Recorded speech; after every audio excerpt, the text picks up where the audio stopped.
پیغمبر صلی الله علیه وسلم فرمای مروا اولادکم بالصلاة وهم ابناء 7 سنین چې کله ستاسو اولاد 7 کلو ته ورسېږي بیا به دغه اولادو ته د لمانځه حکم کوي. مطلب دا لمونځ بې وختي لایزئ. دا ماشومان چې کله پر خبرو باندې راسي لومړی تاسو کلمه ورښیاست. حدیث کې دا هم راځي چې نبي علیه السلام فرمایي کله چې ستاسو ماشوم پر خبرو رالی خبرې صلاحیت الله پاک په دې کې پیدا کړي نو فوراً دته کلمه ورښیه الله او د الله رسول صلی الله علیه وسلم په وپېژنه. نو باید چې کله دی 6 کلن یا 7 کلن وي د ده لمونځ باید زده وي. لمونځ یې ښه زده کړي. صرف چې کله دی 7 کلو ته واوښتي دته به د لمانځه حکم کوي. د ځان سره به مسجد ته بیا دا ماشوم یو لنده لاشته ده په هر رنګ تربیت چې دی اړی په هغه رنګ تربیت باندې اوړي. او اول تربیتګاه مدرسه د ماشوم لپاره د مور او د پلار غیږ ده. که چیرې د مور غیږه کې د الله الله اواز و د پلار په غیږه کې د الله الله اواز و دغه ماشوم بیا قطعا نه خرابېږي. دا د معاشرې دپاره یو لویه سرمایه بیا جوړېږي.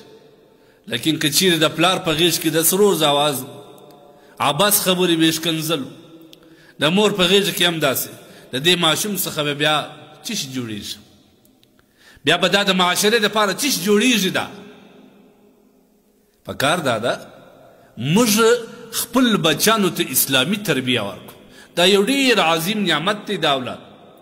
د دې اولاد قدرداني د هغه چا نه وپوښته چې الله د دې نعمت څخه محروم کړی دی چې هغه یې د دغه نعمت د لاسته راوړلو لپاره د دنیا کونج کونج ته ځان رسول دي. هر قسم ډاکټر نه دی پرېښی. لیکن تا ته الله درکړی دی د دې روزنه وکړه د دې تربیه وکړه. نبي علیه السلام فرمایي چې کله 7 کلو ته ورسېدي د لمانځه حکم ورکړه. د ځان سره لمانځه ته بیا که بابا په خپله په لمانځه کې کمزوری و نو بیا به د اولاد صحیح او دا واورئ د اولاد په مخ کې لمونځ مه قضا کوئ. درواغ مه وایئ. غلط خبره مه کوئ. دا ستا اولاد په ذهن کې دا ټول ریکارډۍ ټیپوي چې هر څه ته کوې دا ستا اولاد پر هغه لار باندې ځي. لہذا کله چې 7 کلو ته ورسېدي په ډېر ښایسته ناز باندې په ترغیب باندې ورته وایي چې بچی راځه.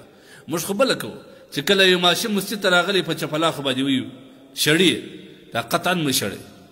په مسجد کې اخر ځای په کتابو کې دا راغلی دی چې دا اخر سب چې کوم دی دا د صبیان دی د ماشومانو دی.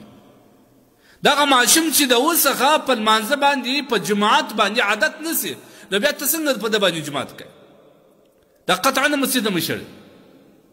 او کله چې دغه ماشوم نبی علیه الصلاة والسلام فرمایي چې کله دی 10 کلو ته ورسېدی واضربوهم علیها په دغه لمانځه یې بیا وهه.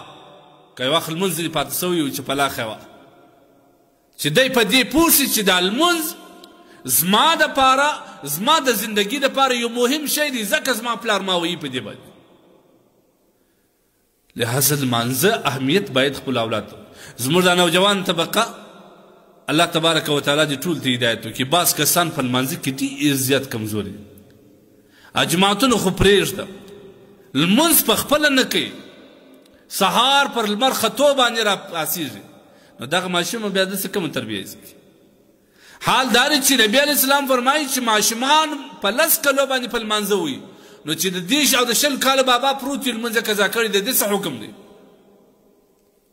قصدا لمونځ قضا کول علما کرام لیکي دا سخته ګناه کبیره ده. ډېره لویه ګناه کبیره ده. او بیا چې ته د اولاد په مخ کې په دا وخت راکښېنې په دا وخت باندې ستا لمونځ وي نو دغه اولاد به ستاسې څه شي زده کړي؟ دغه اولاد به بیا پر کومه لار روان وي؟ د دغه اولاد څخه بیا ته څنګه د مسجد ته تګ حکم کوې؟ څنګه امید او تمه ځینې لرې؟ لهذا خپل د اولادو ښه تربیه وکړئ. اولاد لوی نعمت دی. د لمانځه تربیه ورکړه. مساجد ته یې واستوه امامانو ته یې واستوه قرآن په یې زده کړه الله په وپېژنه عقیده یې ور برابره کړه. دا د اولاد دپاره مهم شی دی.